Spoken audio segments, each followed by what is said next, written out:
Fantastic. This is GT racing right now. He's got traction, he's got rid of the outside, both of them! Maloney! Oh, he's taken Anderson! Anderson's up top! Oh my god! Oh.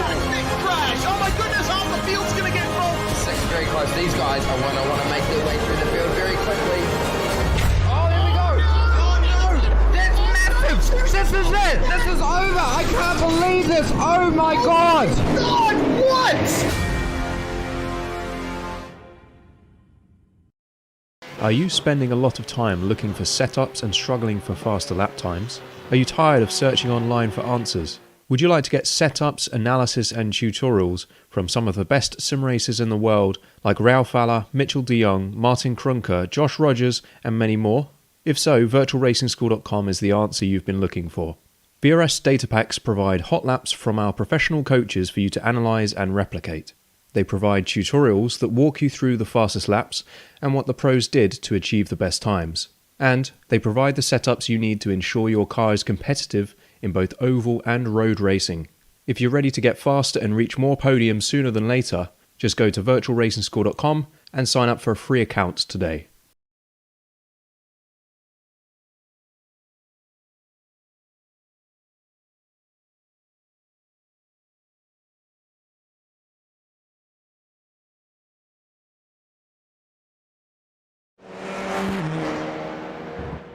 Welcome to Monza. Let's kick off the week with Club Day Masters here on SimSpeed TV.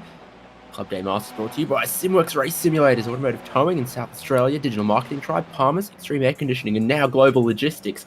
And so excited and thrilled to be here at Monza with these TCR cars because this is a truly world-famous track and for all the right reasons. Amazing racing, passionate fans, it looks good and it races fast, and that's going to be key for these TCR cars. They always love a little bit of a slipstream, always race really closely.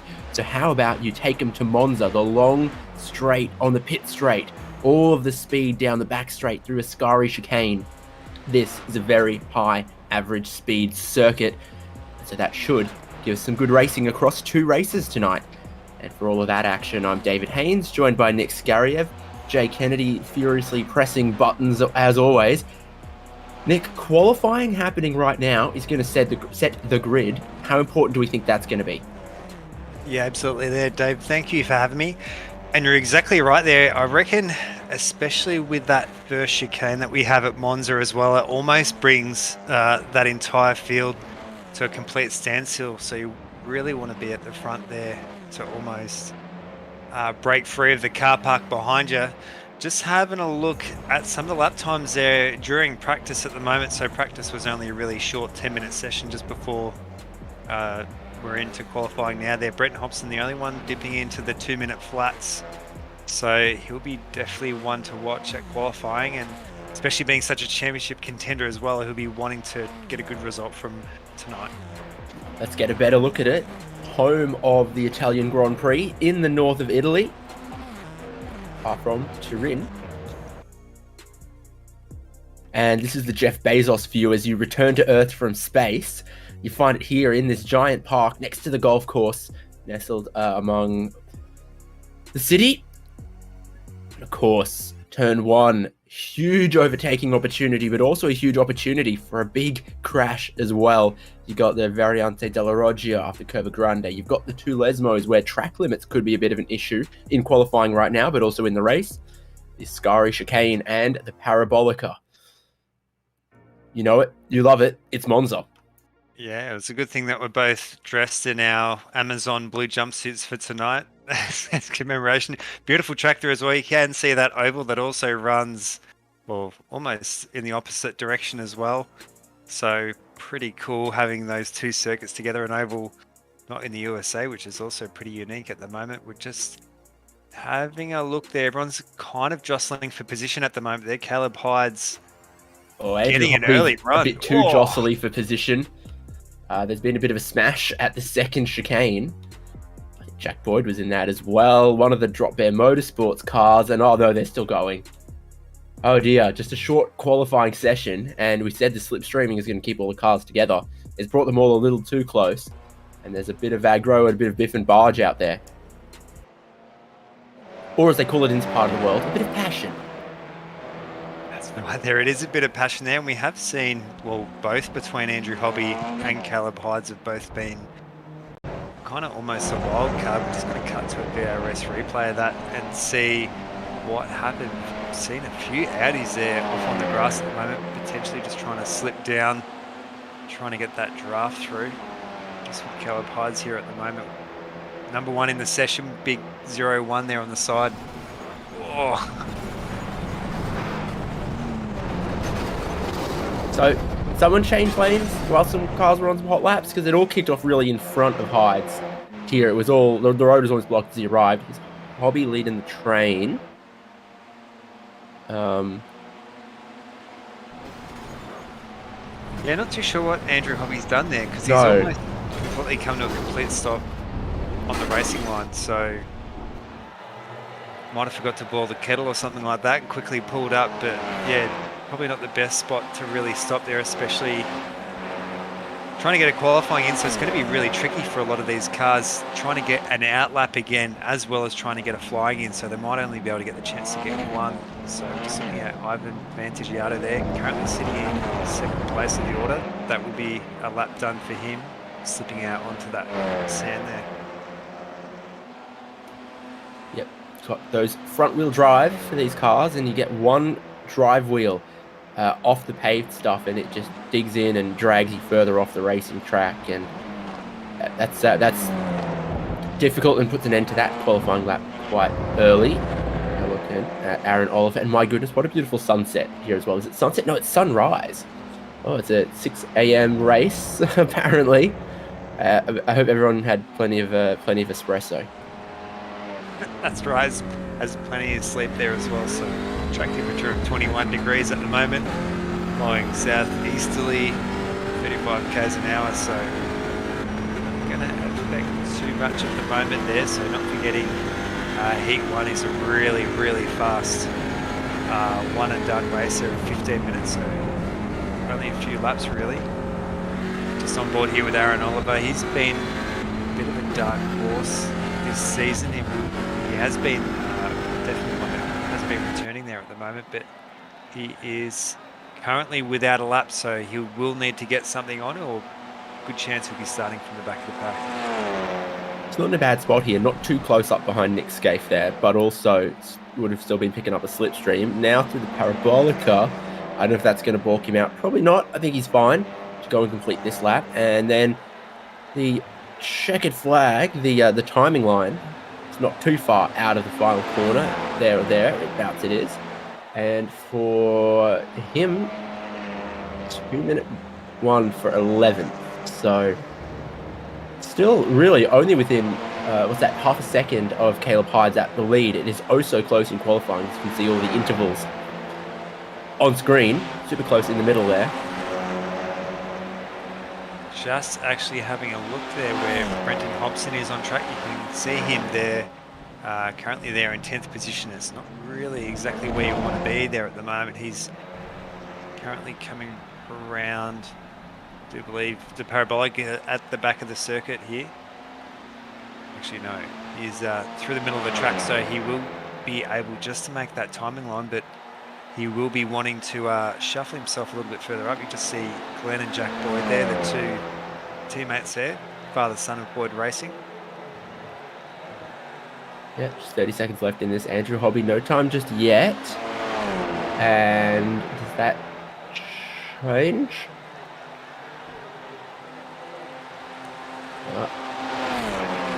His previous time already had him in position number 5, I do think. Looks like it'd be Lee Harrison behind. Harrison makes the apex good and proper. Hobby, not quite so much, but I don't think it's going to matter as qualifying comes to an end. Then look at the grid for race 1, the 15-minute sprint, which of course then pays points, but also sets the grid for race 2. So Hydes, Boyd, Byron Phillips, Vantagiato, Hobby, and then also Glenn Boyd in 6th. Then Mika Lemassieur, Thomas Martin, Mario Vartanian, Brenton Hobson, Aaron Oliver, and Nick Scaife. Interesting to see because Vartanian and Hobson are 2nd and 3rd in the championship. There they are, down in 9th and 10th on the grid. Yeah, just on row 7 there, Lee Harrison and Jack Childs, Sam Layman and Jesse White-Carrick, Adam Sharp and Greg Holmes there on row 9. Row 10, Daniel Gomez, Anthony Connors, Darren Sharp, Philip Paradiso and Wilhelm Leighton, with Cory Mcfarlane not registering a lap there in qualifying. So it's a drop bear sandwich for the whole grid then, is it? One right at the front, one right at the back. This is quite a long run from pole position down towards turn 1 on cold tyres for these guys. Might still be a couple seconds left in the gridding procedure here. You can see championship leader Jack Boyd in 2nd there. If he gets a good launch, that'll give him the inside. The track goes from this super wide pit straight here, narrows down from 10 cars wide to 4 cars wide if you're lucky in the braking zone towards the first chicane there as well. So I don't know, I reckon the seats down towards the braking zone at turn 1 will be at a premium there, because they are going to see some action today in race 1 of Club Day Masters. Still just waiting on either the last driver to grid up or time to expire, and I think the last driver gridded up. So they're going to get ready. They're going to rev the engines, drop the clutches, well, not drop the clutches, drop the handbrakes maybe. They get away and already trying to scare Jack Boyd. Caleb Hydes comes all the way across, but Boyd with a much, much better launch is going to have his nose in front, is down the inside for turn 1. Byron Phillips immediately behind is going to try to follow through as well. Big checkup, as always, into this tight chicane, and there is a little bit of contact there. Hydes is back through into the lead, and Jack Boyd is suffering. 3 wide they go around him as Vantagiato and Vartanian try to all swoop around. Well, without too much drama through the first chicane, but still certainly a little bit of it. Here comes Hobson. He's made up some good spots through the first chicane. He's looking down the inside in white, blue, and black. Down the inside of Jack Boyd as they're going to go too wide, and many others are as well, but Hobson's not able to grab that position, so he gives a nudge off the exit to the man who led through turn 1. Yeah, just seeing it. Also, Aaron Oliver there and Lee Harrison there, also side by side a little bit further through there. but you've really got a feel for Jack Boyd. Oh, Jack Boyd there, just up the inside of Brenton Hobson. Hobbo 88 there. You can see Hobbo right on his rear bumper, so you can see Jack Boyd starting from second on the grid. Diggett shuffled down there as well. Also, Glenn Boyd is in just behind them as well, so it's going to be very, very busy here as we come through Ascari. Big chicane down the back there at the moment. Everyone just fans out a little bit. Slight contact there, I think, from Glenn Boyd to the car behind, but they've all managed to make it through. It's also a cheeky bit of bump drafting going on. I think Hobson was pushing Jack Boyd along at the lead. Hydes, Hobby, Byron Phillips, Vantagiato and Vartanian side by side through the parabolic as well. Top two might be starting to skip away a little bit. But Oliver looking new gloss, going all the way around the outside of the parabolica as well. First lap completed, and there's a big incident. That is a huge one. Who have we got? Hobson and Vartanian. So yeah, both our championship leaders there, Hobson and Vartanian. Hobson stranded there right in the middle of the straight, so he's going to try and flick it around there. You can see that damage to that left-hand side. Everything on the left-hand side's gone. The rear left, the front left. More contact down in turn one. Thomas Martin's facing the wrong way. Let's take a look. Replay. Brenton Hobson. What happens here? Does he... Does look like Vartanian was Oh, they're squeezing each other up right front. And it starts with Vartanian and Vantagiato, and then, I don't know, maybe Vartanian should have jumped on the brakes eventually somewhere there, but and he spears across and collects Hobson. Absolutely unlucky there for both Vartanian and Hobson. Really not much that you can do there at the moment there. That's also pegged Vantagiato there into the pits, as we've just seen. Another incident here there at Redafillo. He got kind of squeezed between someone else and Nick Scaife there, and might have just been meeting the sandwich there and ended up going towards the wall. A little bit lower speed than we saw from some of the others though. Up front, Hydes, Hobby and Byron Phillips. Jack Boyd not far behind them as well though. And he's then got a lot of space backwards to 5th, Mikel Lemassieur and Aaron Oliver in 6th.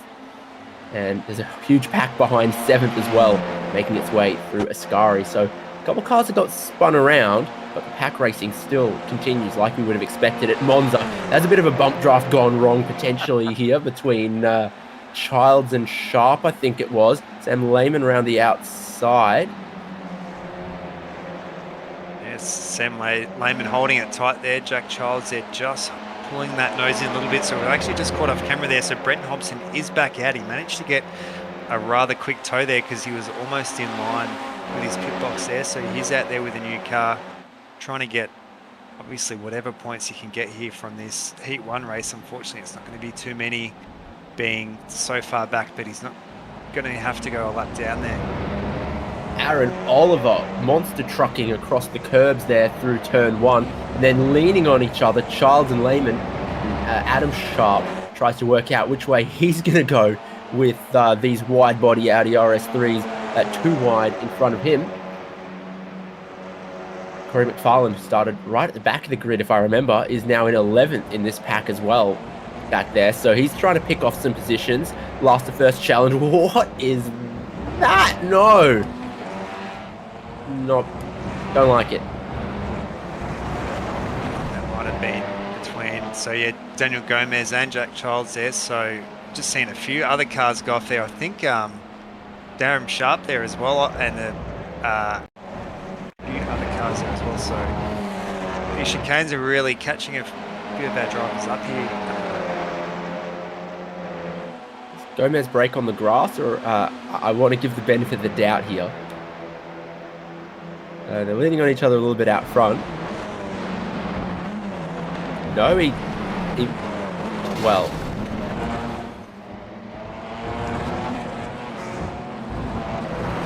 Yeah, looked like he might be able to go to an onboard there, but I think he might have just accidentally outbroke himself there as we're on board. Way too deep under the brakes there and just pulled himself out to the inside and lost control. It's a bit unfortunate there for Jack Childs. almost. All lessons learned here for the feature race. Still got about 8.5 minutes to go, so pretty much crossing our halfway mark. It's a very short race here, but already so many casualties. Yes, some big scalps as well. Vartanian and of course Hobson is the last car running at the moment in 20th. And that's key, not only the points they're going to lose in this race, but then how it sets the grid for race 2.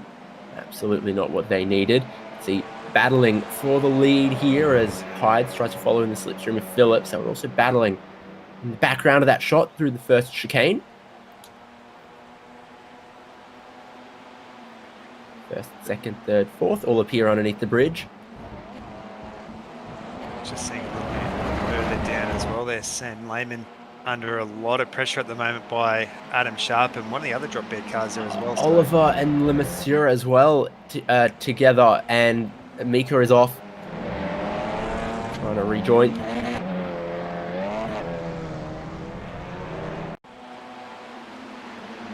can absolutely understand there how Cory Mcfarlane has pulled himself there. Oh, just too much in the way of hip and shoulder there. I think Aaron Oliver giving it back a little bit. Very unfortunate there for Mika Lemercier. He was quite further up than what we've seen him in some of our previous races. Seemed to be holding quite good pace here at Monza. Actually, No apex curb is safe through Ascari from the leaders. Phillips, Hides, Boyd, Andrew Hobby. Here's Jack Boyd. He caught the leaders, caught second. Look down the inside of the Parabolica. That's about how you'd want to do it. The over-under can work here, though, for Hides. It maybe gets out a little too wide on some of that green stuff.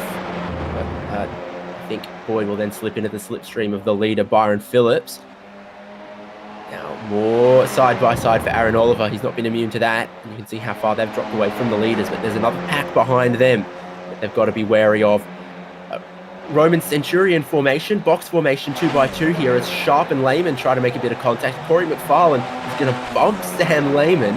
And then I think Harrison is going to give a bump to Adam Sharp. And it's going to send both of them at great speed towards turn 1. Looking for the over-under potentially is Adam Sharp. Cory Mcfarlane possibly losing out as he just ended up in the wrong place.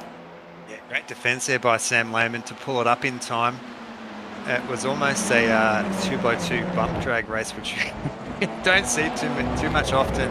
But if it was ever going to happen, I guess Audis at Monza are a prime candidate there. You can see Nicholas Scaife there and Aaron Oliver just in the background of that shots to there. Been battling quite a lot.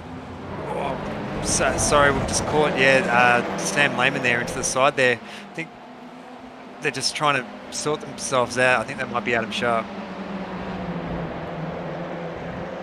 Could be some damage on these cars after that one.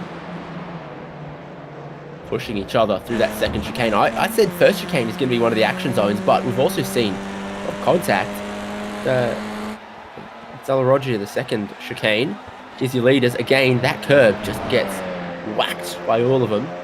Phillips, Boyd, Hides with a good run and right up close behind. And Andrew Hobby's also managed to catch the top 3 as well. 3 laps to go when they get to the line. So Phillips isn't defending just yet. Boyd is looking for the lead. Worked a lap ago, but there'll be no one in front of this for him to slipstream off again. And they're all lined up right behind, trying to pick which line to join.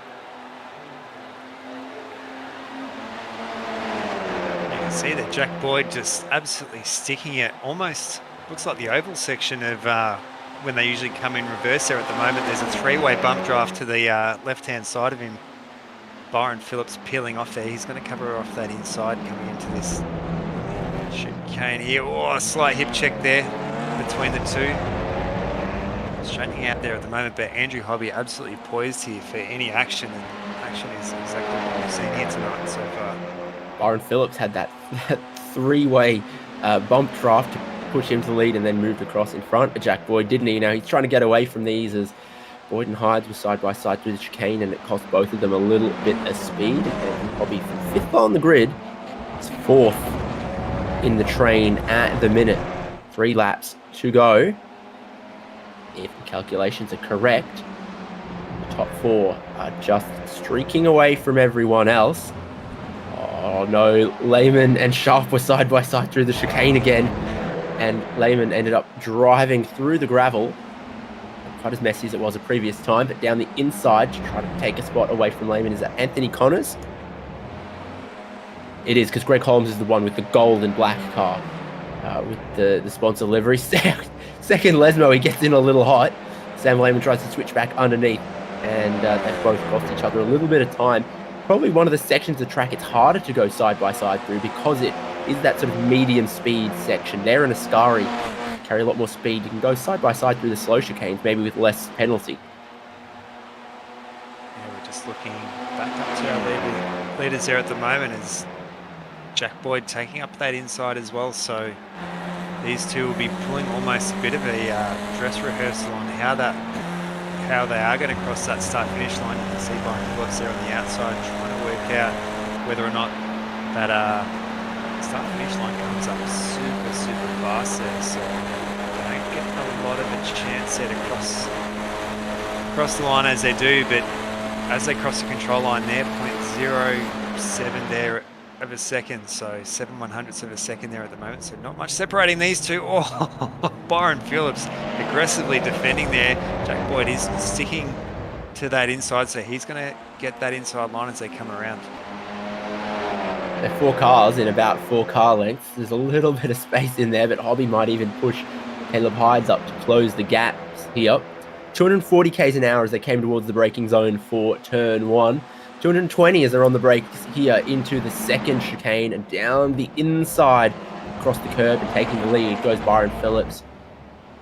1.5 laps to go. It'll be the start of the last lap next time around. Jeez, Nathan Oliver having a little battle in the background for 5th as well, but up front for the lead could be anyone's game still.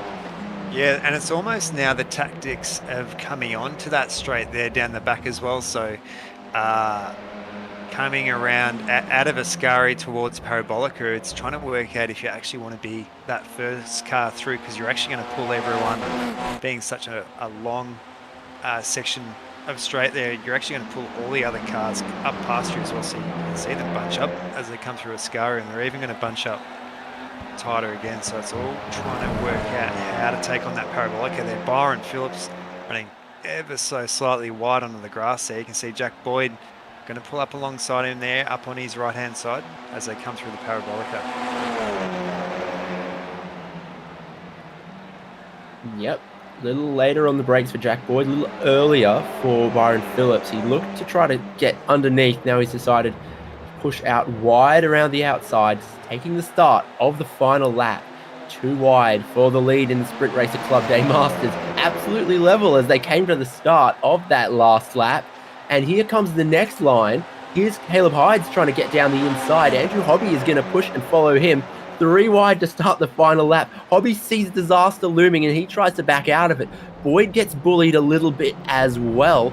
And from 3rd, I think Caleb Hydes threw quite cleanly into the lead. And is there a slowdown there for Byron Phillips? He's dropping back big time.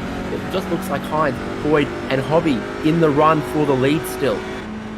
Yeah, that does look like Byron Phillips might be out there. I think he might have just taken on, yeah, you can see the brake lights coming on there, so it was just slightly too aggressive there on that curb as they come through. Oh, hard on the brakes there by Jack Boyd as well, defending absolutely perfect there, but you'd have to say Caleb Hydes is now absolutely in the hot seat out of these 3. He's going to be able to get that run there up on Boyd, and coming into that Parabolica is where the last move is really going to stick. Yeah, absolutely. It's going to be a little bit of games and gamesmanship from here on out, because you do sense that Hydes is in a good position here. He can get close all the way down to Ascari, slipstream into the lead towards the Parabolica, and then might be able to hold it. And you can tell Boyd is weaving the train just a little bit. Think about what he's going to do here. Into Ascari they go. 4 tenths from Boyd to Hydes. Out of Ascari they go. Is Hydes too far back almost now? He's going to really need to pick up a really solid run. Boyd is all the way to the right-hand side of the circuit, going middle of the road, going for the racing line into Parabolica. And yeah, Hydes just didn't quite get close enough. need a monster run through the Parabolica that it just doesn't seem like he's getting at the moment. Jack Boyd is far enough ahead. He's going to take the win in race 1. And then it's going to be Hides and Hobby that follow him through. Oliver and Nick Scaife are battling side by side, or they were. And Scaife with momentum. Oliver trying to box him out. They make a little bit of contact. Too wide behind that as well, I think. And that's between Harrison and Cory Mcfarlane. And how about another one? I think Sam Layman's going to hold on to this one. Absolute dead heat there between Harrison and McFarlane, so cannot put a head between them. We might have to catch a replay of that potentially. Yeah, Lee Harrison being scored as taking the position, 7th, and McFarlane in 8th. But they were, as you say, exactly a dead heat. 0 thousandths of a second between them. Let's look at the results then. Jack Boyd, Caleb Hides, Andrew Hobby all picking up good points in race number 1 and getting themselves a good starting position for race number 2 as well. Byron Phillips with that unfortunate slowdown, but still their pack had enough time on those behind. He gets 4th. Aaron Oliver, Nick Scaife, pretty damn close there. And then Lee Harrison, Cory Mcfarlane, a dead heat for 7th. Always seems to happen here at Monza. And then Glenn Boyd and Adam Sharp, 9th and 10th. Rest of them, Sam Layman, Anthony Connors, Thomas Martin, Jesse White Carrick, Mikola Messiere, William Layton, Greg Holmes, Philip Paradiso. Brenton Hobson got 19th after his early pit stop and damage, and Daniel Gomez in 20th. Last car to finish was Darren Sharp, Jack Childs, Vantagiato, and Mario Vartanian parked it. Is it too late to go back and get a replay of the dead heat? Gonna try to get replay of that dead heat for 7th, and somehow Lee Harrison, I don't know how you're going to measure that one. They're going to get out like an electron microscope or something to try to work out how he was ahead.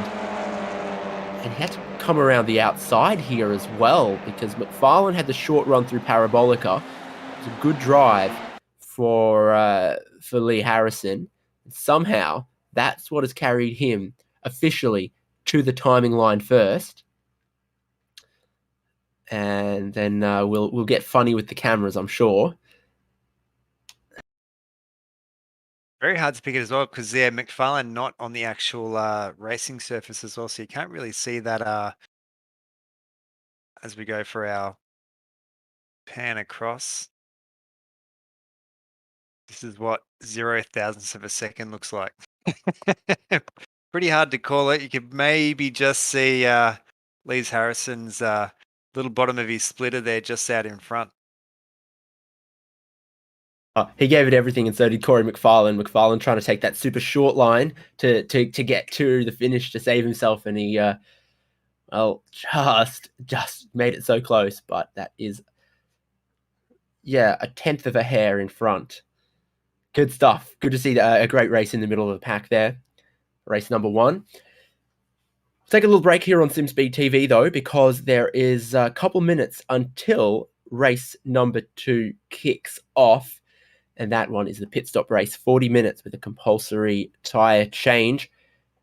We'll be back in a second with all of that. Are you new to sim racing, or maybe a veteran struggling to reach the next level? Have you ever wondered how the aliens reach impressive lap times that seem impossible to achieve? If so, you're not alone. Most drivers reach a certain level and get stuck. But getting faster on track is easier than you think. VRS coaches are some of the best sim racers in the world and offer one-on-one driver skills training at affordable rates to help new drivers learn the basics and help experienced drivers break through to the next level. Are you ready to get faster and get off the iRacing roller coaster? If so, VRS one-on-one personal training is for you. If you've invested in your equipment, it might be time to invest in yourself. Just go to virtualracingschool.com and sign up for a 30, 60 or 90-minute session with one of our world-class coaches, and you'll learn exactly what to do for faster lap times and more podiums.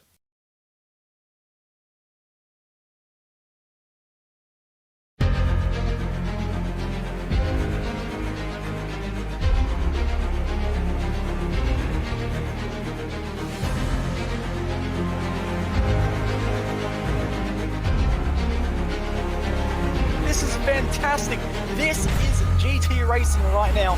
He's got traction. He's got everything outside. Both of them. Maloney. Oh, he's taken Anderson. Anderson's up top. Oh my God. Oh.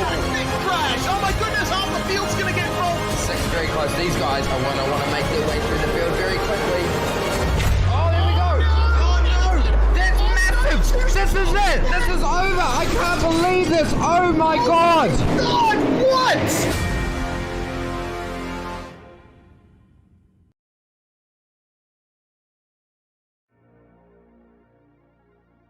So welcome back on SimSpeed TV to Club Day Masters, brought to you by title sponsor SimWorks Race Simulators, and then the others you see on screen as well. Great partners that make this series and this broadcast possible. We've got 1 minute until they grid up for race number 2, and that's where things might also get a little more interesting, or at least get a little more strategic, as a compulsory pit stop is going to be required at some point in the race, but it's often a pretty broad pit window in this championship, Nick. Yeah, that's exactly right there. So it's whether or not you try and go early and then do that undercut as a bit of a way of getting that advantage we've seen. Hasn't really seemed to weigh out one way or another, but we have seen though the safety cars have been thrown at random there as well. So trying to run it out later, I guess you just run that risk of being caught out by that safety car. So the grid for race 2 is how they finished in race 1. So it's going to be Jack Boyd on the pole. Caleb Hyde sharing the front row with him.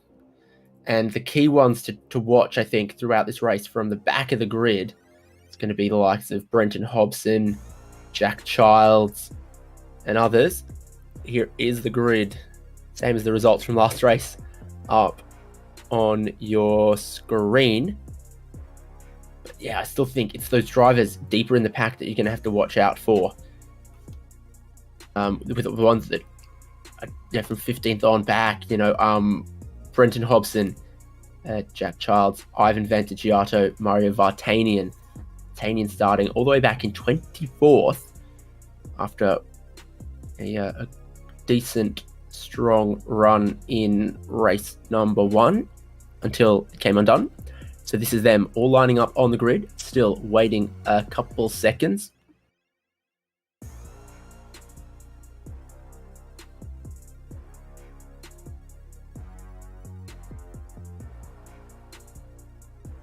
Just a couple seconds. It will be. Cannot see Caleb Hydes, and we are gonna. Nope. Yeah, I can. Get underway, and still another a good jump from Jack Boyd. Andrew Hoppy from 3rd, a good start as well. And then we've got Aaron Oliver. It's 4 wide and it's ended in chaos. Philip Paradiso's in the wall. One of the drop bear cars, I think, is in the fence in the background there as well. No, it's not. And Turn 1 has done Turn 1 things at Monza. We have an Italian car park. Included in the Italia livery there of Mario Bartani was involved in that. I was thinking of Ivan Vantagiato was also facing backwards there. See Brenton Hobson on the tow hook. Opting to grab the tow hook there, so that is his night done there. He absolutely fuming from not a very good round there, like winning very convincingly last week, and now the lows of this week here at Monza. Just having a bit of a look here at the replay at the start and just trying to work out what's happened there. You can see them absolutely fan out there, almost 4 or 5 wide. There was a big old 4 wide, and that's where it all started in the back. Paradiso in purple is sort of easy to spot as he gets hooked on the driver on the left, spears into Jack Childs. Then, Hobson gets sent out. He hits Jesse White-Carrick. That parks them all up in front there for Gomez and Vantagiato, who... Yeah. And then Sam Layman facing the wrong way as well. Yeah, it did look like that might have been Greg Holmes there with that side bump into the side that did unsettle that car there of Brent Hobson. So yeah, both Hobson and Vantagiato there choosing not to go on. So absolutely playing it out here to Vartanian. If Vartanian can try and get a good result here in the feature race, it might be able to just give him that edge in the championship, but absolutely not the way that you want to go about it as they come across the line here. We're just focusing on our lead pack of four that we saw in race 1 there as well. Oh, Byron Phillips there up the inside. He ended up a little wide, didn't he? And then behind Nick Scaife and Aaron Oliver once again, but they're within slipstream of the lead pack this time. Got a lot of cars still line up behind them. Lee Harrison, Cory Mcfarlane and Glenn Boyd. That's kind of your top 9 before you have a bit of a gap to Adam Sharp, Thomas Martin, Anthony Connors. Here to the second chicane, see Byron Phillips looking down the inside of Hydes. They are properly level side by side, and oh, it ends poorly for the driver on the outside. Byron Phillips throws his bumper away, but he's going to keep it going. I reckon he's going to be looking for his pit stop at the end of this. Yeah, very unfortunate there for Byron Phillips. So not having the great amount of luck there. Unfortunately, getting a 4th place in race 1 there after spending a lot of time leading that. So he has been shuffled all the way down. Very respectful there not to just jump back on that racing surface straight away there and having to let the pack through before he could rejoin. So if he gets a pit in early there, that's not going to completely take out his chances tonight. He will have to really chip away at some good lap times there to try and fight his way back to the front.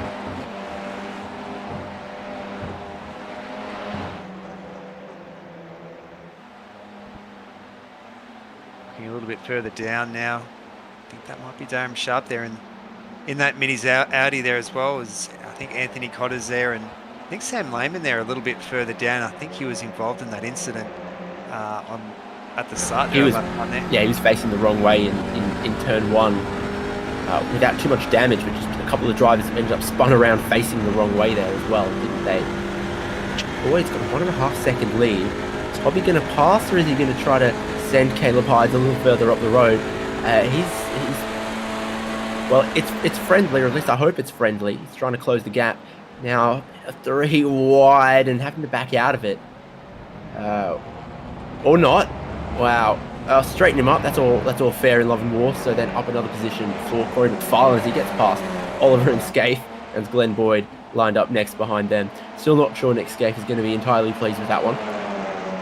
Yeah, I honestly held my breath there as Aaron Oliver came into Redafilo there, because he was going in so much faster than everyone else. I didn't think he was actually going to make the corner there, but unfortunately for Nicholas Scaife, copying that hit from the side there. Oh, massive amount of curb there from Nicholas Scaife. So great work there by Aaron Oliver. Has redressed the position there, so great sportsmanship there, but it's actually just opened the door up. Just trying to work out who that is there. That's the colour. Martin. Oh, yeah, to Thomas Martin there. So made a slight change to his livery, which caught me off guard there. Same colours though. Same colours, yeah. Slightly different. Maybe a bit of an updated arrangement, perhaps.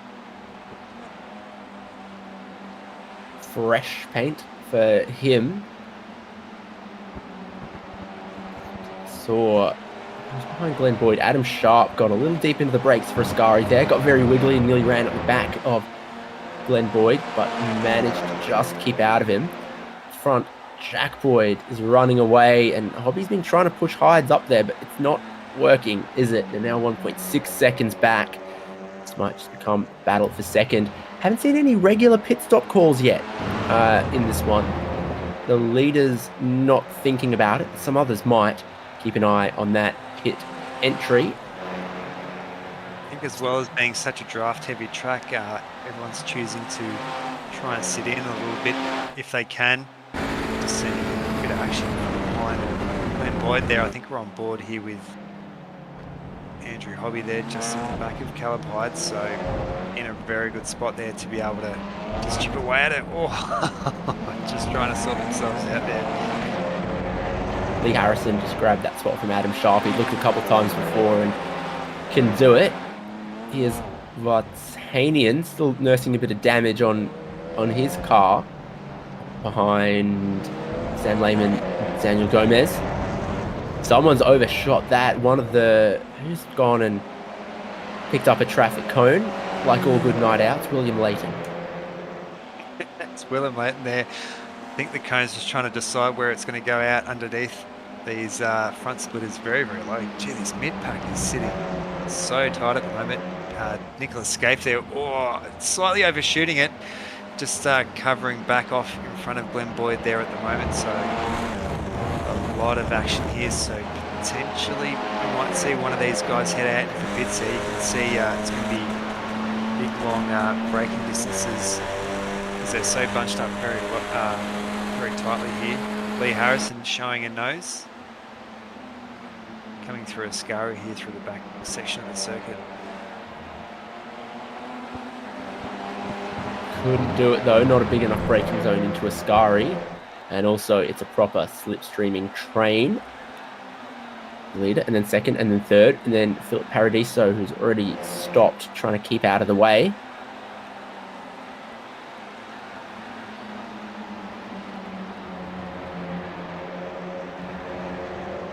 Section of the curve, you can see that inside line really proving advantageous there at the moment. See if anyone's going for the pits here, but everyone's choosing to stay out there at the moment. So the lane has been quite quiet here at the moment. As far as regular service goes, I think just Jack Childs. Here's Thomas Martin, side by side with Aaron Oliver. Martin down the inside. Nick Scaife changes lanes to try to get down the inside here as well. More side-by-side contact between those two in the first chicane, and Aaron Oliver sends him on a little holiday. Almost a carbon copy of a few laps ago there between Oliver and Scaife there, but that's looks like it has actually done quite a bit of damage there, Nicholas Scaife. So you can see there's a few other cars there coming around the outside of him, so potentially that might be a bit of aero damage. Nick, you reckon the kids these days know what a carbon copy is? or a fax machine or something, or maybe a reference to sending it, or even a payphone. Glenn Boyd, Aaron Oliver, and they are still going to be a little bit of overlap coming into the second Lesmo. It's such a fast exit here that any of that side-by-side overlap can really compromise your speed, and these guys are starting to drop away from Cory Mcfarlane and Thomas Martin, who said bye-bye and are shooting up the road. And now Oliver, is he getting pushed along by Lee Harrison? He kind of is. Lee Harrison, it's sent just maybe a little bit too much of a push on Aaron Oliver. Oliver's not going to be entirely appreciative of that later effort. Paradiso is in his best effort to stay out of everyone's way on the left-hand side of the track. No dramas there at all. Yeah, I almost didn't think Oliver was going to make that corner there. He wiggled left, wiggled right, under brakes super hard there, but did manage to pull it up there. Thankfully, Scurry is pretty forgiving. Philip Paradiso there, you can just see pulling off on the inside. All choosing to sit in pretty tight here at the moment. No one choosing to... it's been a bit of a traffic jam here at the pits there. Nicholas Scaife there pretty hard into the back of a few of the Audis there in front of him. So a bit of a last minute decision there to pull him into the pits. So this is going to start setting the tone here for pit lane strategy. So just under half an hour now to go on the race clock. 10 minutes in, Nick Scaife, he got in.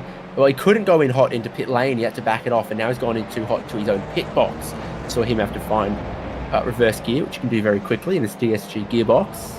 Unlike some other racing cars where finding reverse is a bit of a trouble. I've luckily never had to try to find reverse gear in a race car. So, there you go. Yeah. Just going to see who came out of that. So I think that was... Oliver's winning the race off of the pit lane, and then Nick Scaife, then Lee Harrison, and Lee Harrison's obviously beaten Nick Scaife. Then you got Holmes, is it? Anthony Connors, sorry. Anthony Connors there as well, and we're just seeing that long stop for Adam Sharp. Yes, I'm not too sure what Adam Sharp's done there. Maybe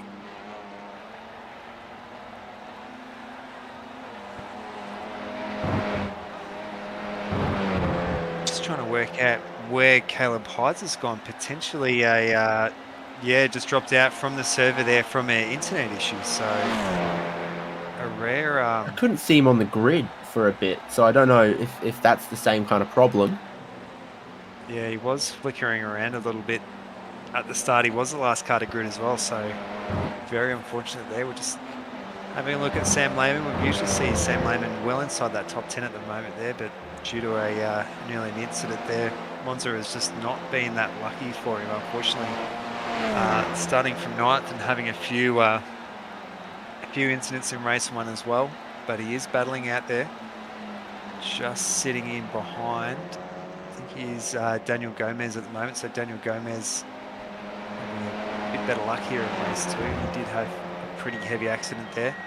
So we see Sam Layman into the pits now. I think that might be Greg Holmes just out in front of him as well. So starting to see a lot more of the field now taking these pit services. Gerard looks busy in the background as well. Titanian big attack on the pit lane speed limit, which I think is 72 kilometers an hour here. He's already trailing Sparks. That car has had a rough start to this race. It was probably asking for a pit stop after lap 1. We'll see. But Martin and Glenn Boyd, 4th. Maybe hide the fuel tanks there as Vartanian pulls up, sparks ablaze in there. So Have an extinguisher handy, that's for sure. So just a set of front tyres. Should be just 2 tyres here as well as a bit of fuel. So this will get them to the line there now. Usually don't see. Usually see the first 10 or 15 minutes go by before people start taking it. But there is usually enough fuel there to get them around 30 minutes there. So many of these front cars here can probably go for about another 10 minutes or so before getting really close to that fuel tank limit.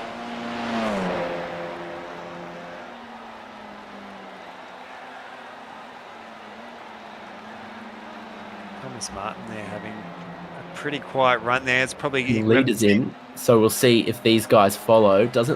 And Andrew Hobby will. And Thomas Martin and Glenn Boyd look like they won't. Cory Mcfarlane also carried on. So just those two, the moment to pit on this lap.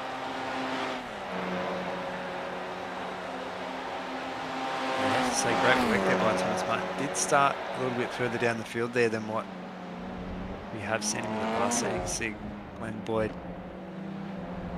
just sitting in for the moment. Still about 25 minutes left there, so you don't want to take any unnecessary risks here in these longer feature races.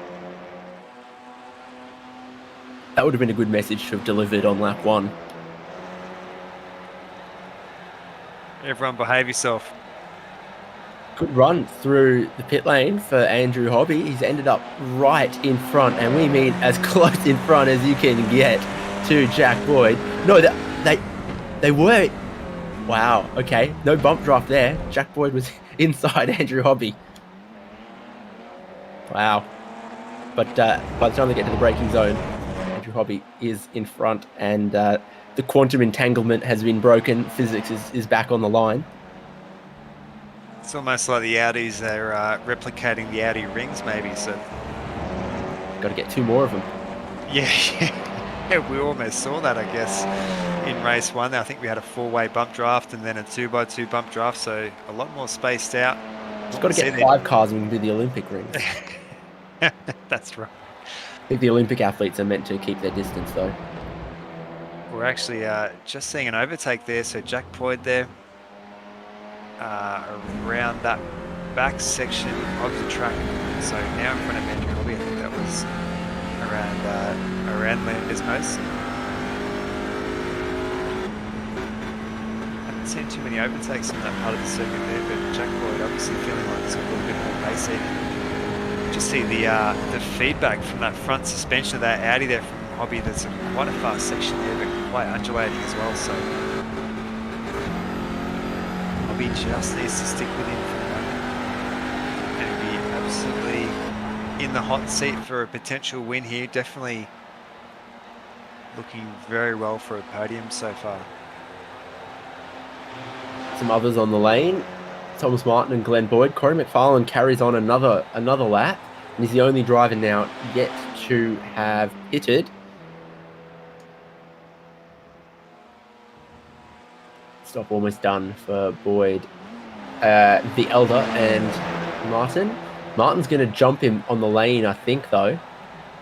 I think Martin was Martin already ahead. Now he's extra jumped, or yeah, definitely Martin ahead, and Glenn Boyd maybe not quite as close. Has dropped off the slipstream. This is now net first and second, and I tell a lie because Jesse White-Carrick also hasn't stopped yet as the only other driver in that category. Absolutely, we're just seeing a few cars, a little bit of traffic there of cars coming out as well. So just seeing Daniel Gomez aggressively taking that position there from Glenn Boyd. So great work there by Daniel Gomez. Currently sitting up in 8th, so he'll be net potentially 6th position. Depends where McFarlane and White-Carrick there come out on circuit. Oh, they're into each other a little bit in the braking zone. You don't want that.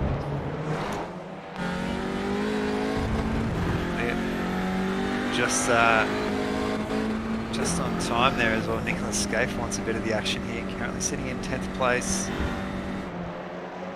Was as high as 5th there. He's actually had a really ripper of a run here at Monza, showing quite a lot of pace, as you're just seeing just on board here with Cory Mcfarlane into the lane.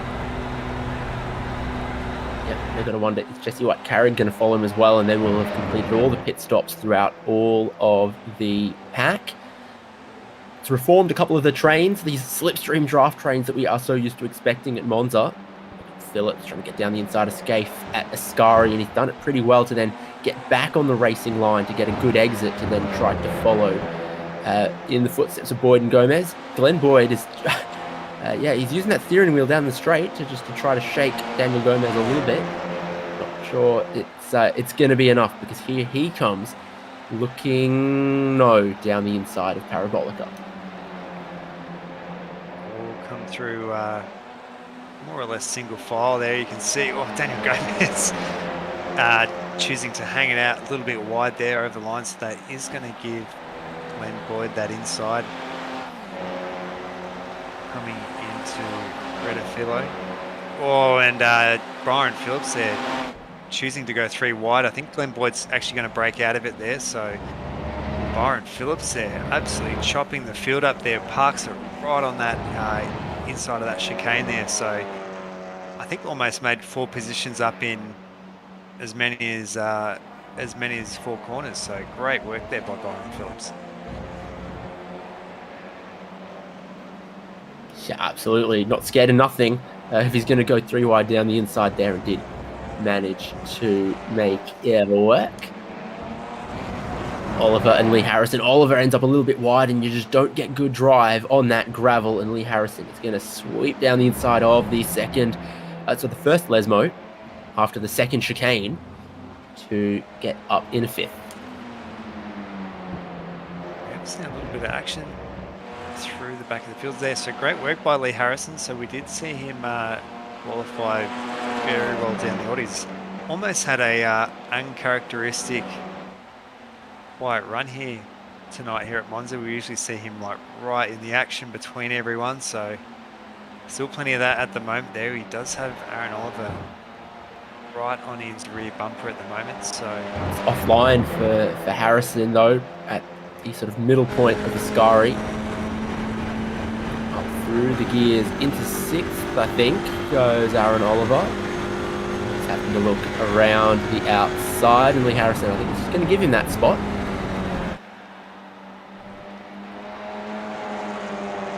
Knowing that then leads onto the pit straight, where he might be able to take it back. His Hobby in front of Boyd, pushing him along, I think. Just a long way to go in this race, so they just... What's then the thinking and the strategy for these two? Just trying to keep away from McFarlane and Martin? Yeah, you'd honestly think with that deficit there of about 7.5 seconds between these two and McFarlane there, that he wouldn't really be too much of a threat here at the moment. So we just see Daniel Gomez right in the middle there. I think that's just given Nicholas Scaife a little bit of a helping hand. So that's actually going to Daniel Gomez there with the inside line as they come around. Oh, Nicholas Scaife is not going to give it up there too easy.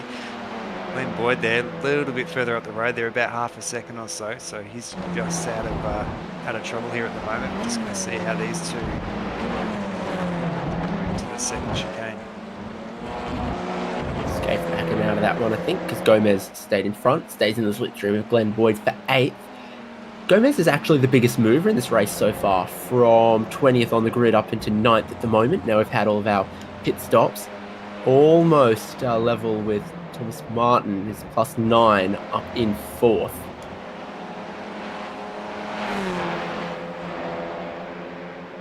Yeah, we've seen definitely has been a bit of the theme for tonight as well. So not only some big movers there, but also some really unfortunate people that might have been a little bit further up as well. So we've seen like the likes of Caleb Hydes unfortunately disconnecting there from Bob in second place, so he'll be pretty gutted with that as well. And of course there, Brenton Hobson, Ivan Mantigiato and Mario Vartanian though choosing to stick it out there. He's currently in 15th, so make a little bit of a difference there for our championship. We'll have to sit down afterwards and maybe punch the numbers and see where everyone's at there, because there is no drop rounds there. Just seen Jack Boyd there. Exactly picture perfect again, right on that rear bar of Andrew Hobby. Andrew Hobby there going ever so slightly wide there coming out of that chicane, so that's going to bring Jack Boyd there back onto that rear bar of that Flight Centre Audi. Last lap, it was a 2:01.3 for Hobby, a 2:01.3 for Jack Boyd, a 2:01.3 for Cory Mcfarlane, and a 2:01.3 for Thomas Martin. So the two cars behind aren't catching these guys. These two aren't getting away at the moment. All level on the previous lap. Might be a bit different this time when you saw Hobby get deep into turn 1. Probably not the perfectly optimal line. So 2 cars for the lead, 2 cars battling for 3rd, 2 cars battling for 5th, and this is that 5th place battle. Work there by Aaron Oliver, fending off some shrimp cards there of Lee Harrison. Harrison was saying he's done a bit of battling here to get where he is here tonight at Monza. You should see a little bit faster pace from him on some of the other tracks here at the moment, but we'll be pretty happy with that consistent result. Right on the back there of Oliver, so you can see Harrison just choosing to just drag that little bit of a break there a bit earlier. You just see Aaron Oliver there so aggressive with the curbs there and running it very wide there onto that AstroTurf.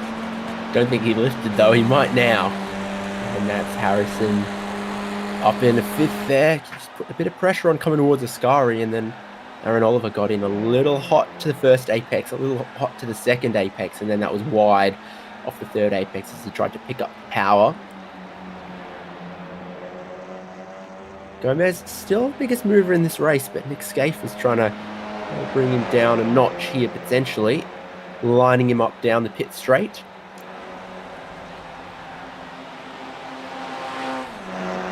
Almost can't see him on the long shot as he follows perfectly in the wheel tracks of the driver in front, trying to get that extra speed. Then down the inside, moves out, brakes in towards turn 1, and that's just the textbook Monza pass. Yeah, Nicholas Scaife there choosing not to stick around, so he might have a little bit more of the pace there, so really is curious to try and work out Jack Boyd's strategy there. It's almost like he's just toying with Hobby there, giving him that bump draft every lap there. Almost thought they were going to come together there. You can see most of Jack Boyd's paint off the front of his Audi there on the back of that's a big Audi-shaped imprint on the back of Andrew Hobby there. I think possibly from all that bump drafting, you can see how close Jack Boyd. Great spatial awareness there, I think, by Jack Boyd as well, knowing exactly where he wants to be at any one time there. So he's going to latch back onto Andrew Hobby and just keep giving him that little bit of a push along. Most appropriate sponsors to have on a rear wing, I think Red Bull, obviously, because it just ties in with their long-time marketing. Flight Centre makes a bit of sense, though. It's gone a little wide. Final apex and a little more than a little wide. Still, Jack Boyd stays in behind and might be going to give him another bump. Right, well, he definitely won't want to be taking flight tonight. We did see a few cars hit those curbs there. Just see Jack Boyd ever so gently give him that push there as well. As we just actually caught off in that background as well. I think that might be Mcfarlane up on Thomas Martin as well. So that is Mcfarlane now into third place. McFarlane not always in third place, and now Martin has caught him. I think that's what's going on, and Hobby must have had a problem through turn 1 there as well, because Jack Boyd is in the lead and sizably as well. And he had to do it a lap ago, and he has to do it again. Scaife down the inside of Daniel Gomez at turn 1. Yeah, possibly might have been a slowdown or something there for Andrew Hobby, because he absolutely was all kinds of out of shape coming out of that first chicane, so not too sure what's going on there. See little battles just here and there at the moment, not too far off, 10 minutes to go. Oh, very hard on the curb there with Daniel Gomez. Those Audis just look so great there up on 2 wheels. Definitely not the fastest, but can be the most spectacular though.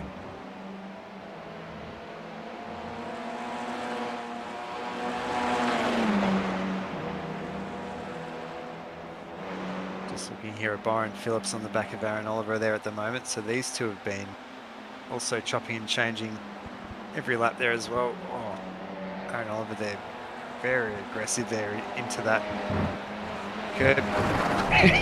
That's his favourite line. I don't think he lifts. I think he just goes through the gravel, finds that service road, and then rejoins. But it hasn't really been the most productive line for him, because that's how he lost out to Lee Harrison. It's how it's going to get taken away from him again by Byron Phillips. And I reckon, if Phillips does some good work here, he might be able to catch that slipstream of Harrison. Actually, I didn't mean to make that pun, but Harrison did run a little wide through the exit of Parabolica there as well. I'm sure that entirely helped him. Martin now ahead of McFarlane.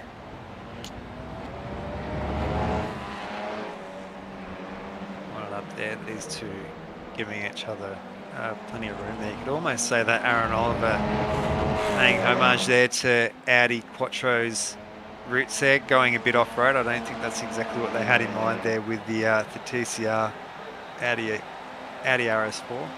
He's no Walter Roll, that's for sure. Would the kids know who Walter Roll was? I think that's... there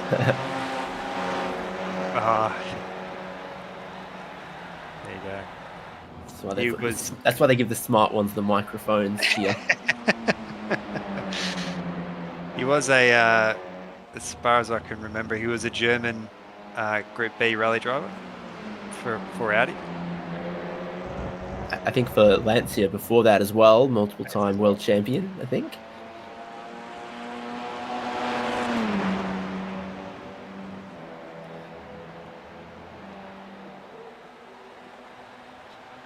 I forgot who else was on Audi's Group B lineup as well. Who did Michel Mouton race with?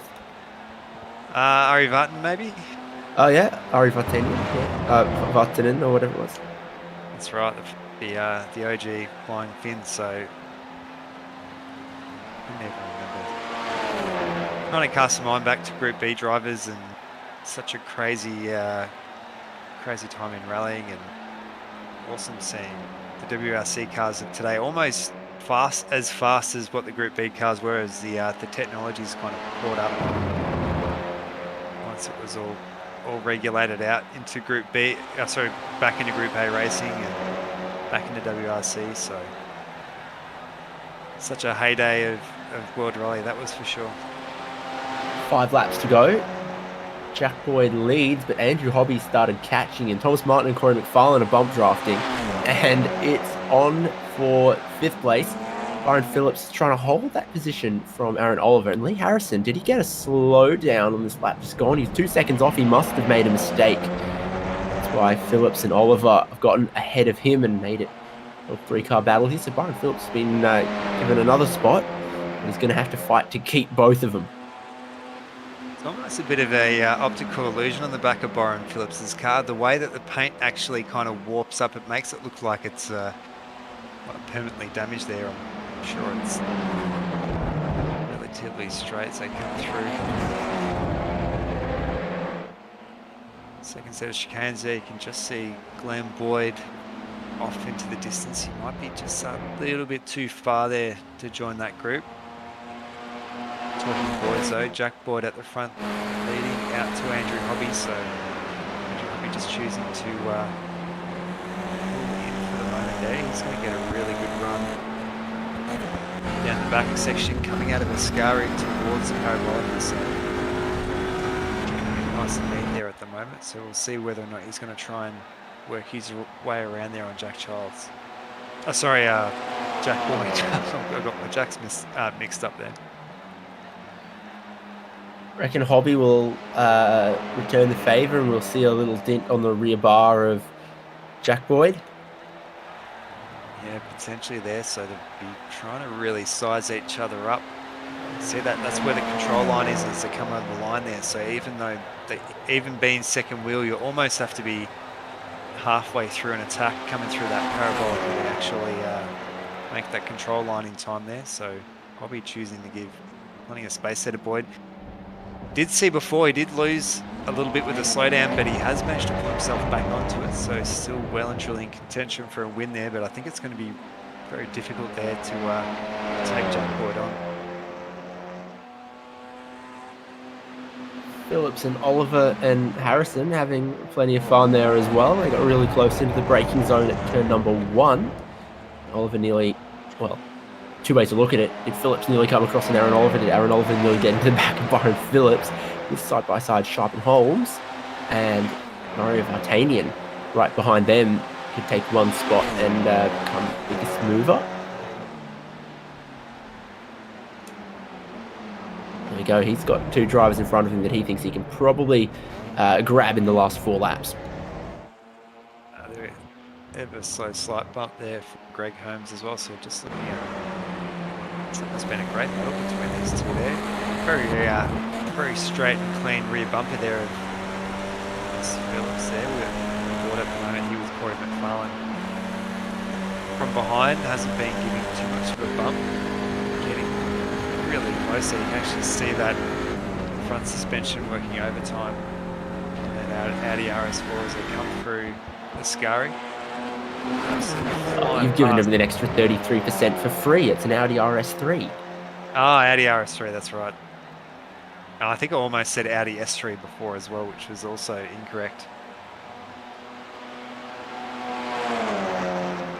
The TCR RS3 LMS particularly closely resembles the road-going RS3, given that the road-going one is 5-cylinder with all-wheel drive. And this is a 4-cylinder with front-wheel drive.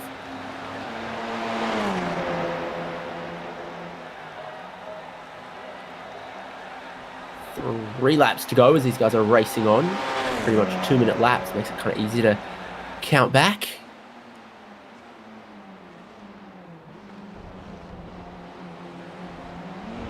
McFarlane compromised the first apex a little bit to make sure he really got good drive off the second one to really square off the exit. And he's just going to line it up through Curva Grande. Absolutely flat in these cars and just about any car, except maybe a dragster. I was thinking of Stig Bloomquist as well, that talking about Group B drivers. So yeah, he was one for Audi as well. Of course, a very famous TV show naming their unnamed racing driver after Stig Bloomquist. I think that's how the story goes.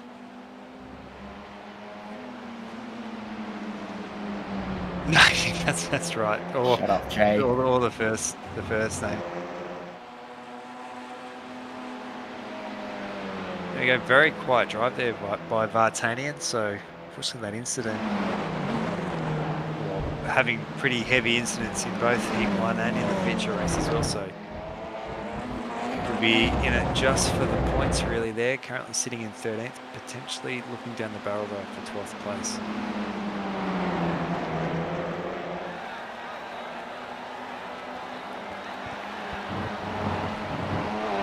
So it looks like Jack Boyd's got the fastest lap of the race at the moment. Andrew Hobby has almost matched it because Hobby's following him along at the minute. They have started dropping Thomas Martin and Cory Mcfarlane as those two battle. And then there's this battle. Byron Phillips stretching his legs a little bit.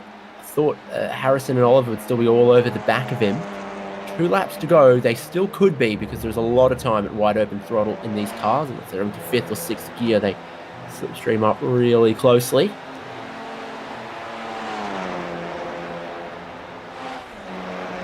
See Byron Phillips there fanning out,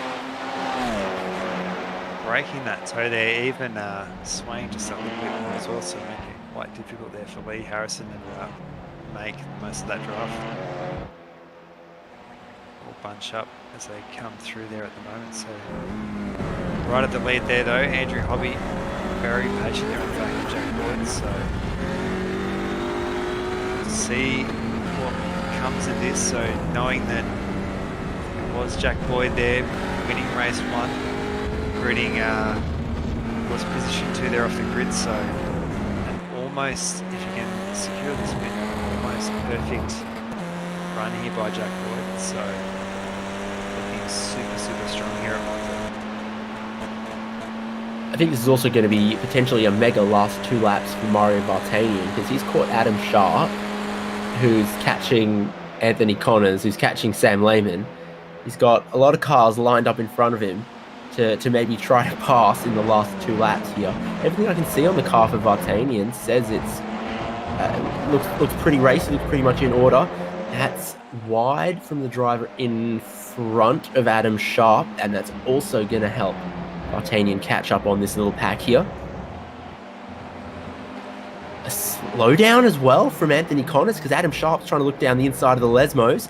They're almost going to come together. Vartanian's got a huge head of steam. Vartanian gets hip checked out of the grass. He's not going to lift. Oh no, he might have to. I think he's got damage. Oh, it looks like he might have burst a tyre there, so gutted for Vartanian. It's almost or something there as well, so Andrew Hobby choosing to pull out, just showing a bit of a nose out of Jack Boyd there at the moment, choosing to just pull it back in, so this will be absolutely critical how he handles the rest of the lap there, as well as McFarlane sticking it out wide there. Martin choosing to go up the inside. Oh, Martin gets in really deep. McFarlane's going to cross over once, cross over twice, and they're side by side once again. They know it's the last lap, and around the outside of Curva Grande, it's probably all going to equal out here because McFarlane's going the long way, but he got on the throttle earlier. If he hangs it out here, it's going to give him the inside for the next corner. Scene of one of my favourite Daniel Ricciardo overtakes, actually. And so still holding the inside for McFarlane. It's just going to wedge Martin out. And, is that another slowdown for Lee Harrison? He's dropping back another spot behind Glenn Boyd.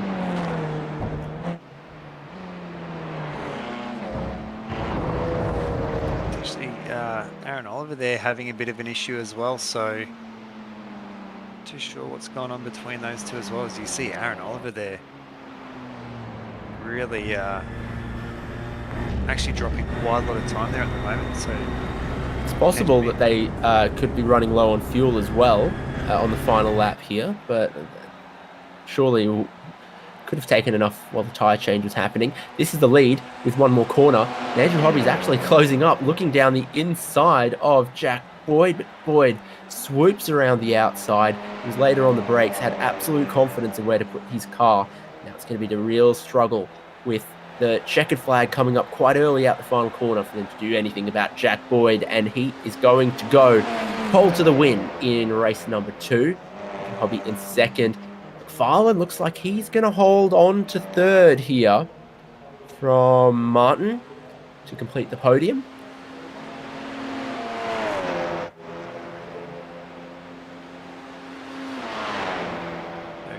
Byron Phillips coming through there as well. So I think you might be right there about the fuel. So not too sure what's happening there with Aaron Oliver. He might be just running on fumes there a little bit, taking it easy over the line there. I don't think he is in 6th gear there at the moment. So might see a car or two come past in his rearview mirror. He might just make the line now. So nothing left in it. Did Lee Harrison have a similar problem, or where did he lose that time? Final lap for Lee Harrison, 2:23, 20 seconds off his best. Final lap for Aaron Oliver, 2:25, a couple seconds even further behind that. So I think both of them might have run into fuel problems. Wilhelm Layton's having the same issue out there. Oh, Nicholas Scaife's getting pushed as well by Darren Sharp. So there is 4 or 5 cars that haven't made it to the line yet. Philip Paradiso is a lap down to these guys, so he's not actually going to get a position, but he's going to get a lap back to Nick Scaife and Darren Sharp. Wilhelm Layton, though, is for position, and he's looming. This is very, very charitable of Darren Sharp, because Darren Sharp now loses out a spot.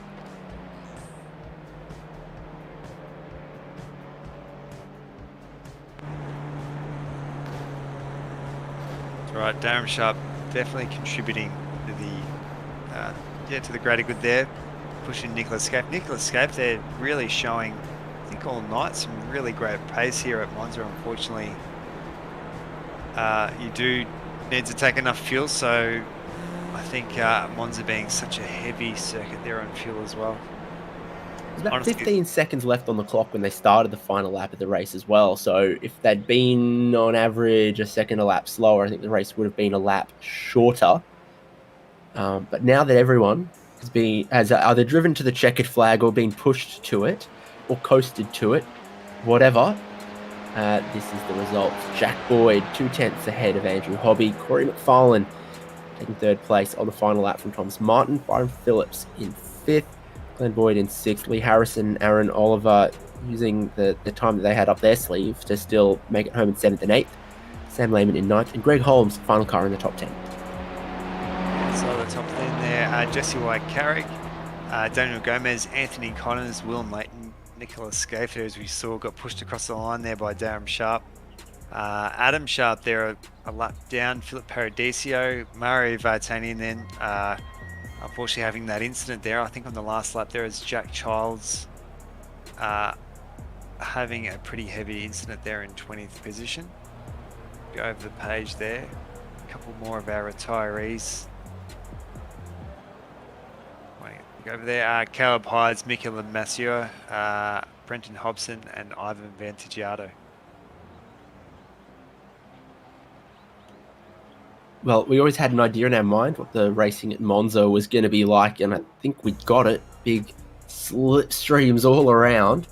Next week, though, it's Watkins Glen, and on the classic boot. So that is going to be very fast from turn 1 all the way up the hill and all the way towards the outer loop or carousel or whatever you want to call it. So maybe some slightly Monza flavors in the US. Next round of Club Day Masters next Monday night. I think that's everything from us here on SimSpeed TV. Club Day Masters brought to you by SimWorks Race Simulators, Automotive Towing, Digital Marketing Tribe, Palmer's, Extreme Air Conditioning, and now Global Logistics. Congratulations to our clean sweep winner tonight, Jack Boyd, extending his championship lead. We'll see you next week.